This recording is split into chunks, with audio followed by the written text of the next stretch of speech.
وقتی که دسترخوان اوار شد، در یک میمانی رفتی میز برات گذاشته شد، سیل کو که این حلال است این حرام است. برادر این مرغ از کجا کردی؟ والا صاحب در بازار از پشت پاکت نشته بود مید ان برازیل، پروداکتد ان برازیل و امریکا، لکن در پشتش حلال نوشته بود. دیگه خلاص خارجی ها فهمیدن که بیچاره دیگه خود در مقابل شکم خود مقاومت نداره، برش یک لشک و حلال خلاص گوشت خوکم بتش میخوره.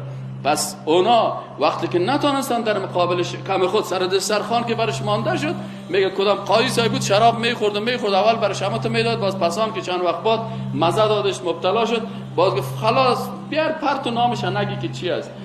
از این خاطر گوشه بیار بر من مقصد پرتو خورده میره پشت از این نگرد که از کجا هست. مؤسسه برش ماش میده، خوب میفهم مؤسسه یهودی و نصرانی است، ضد قرآن و ضد دین کار میکنه، برای ترویج مسیحیت کار میکنه. این خلاص میگه نامش نگی، فقط یک مؤسسه است، سرش یک مختصر انگلیسی را مانده، برو کار کو. ولی خودش میفهمه که در داخل از این مؤسسه چی کارهایی میشه، لکن به خاطر از این کال نفس است، سر نفس خود پای مانده نمیتونه.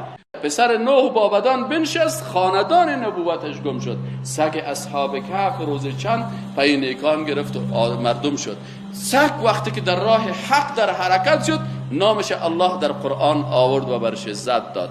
پسر نوح راه غلط گرفت، الله جل جلاله امو عزت پیغمبری و اولادی پیغمبری رو برش هیچ چیز نکرد، غرقش کرد و بر نوح علیه السلام گفت که ولو بچیت اسراکن، پیروی از حق نمیکنه اهل تو نیست.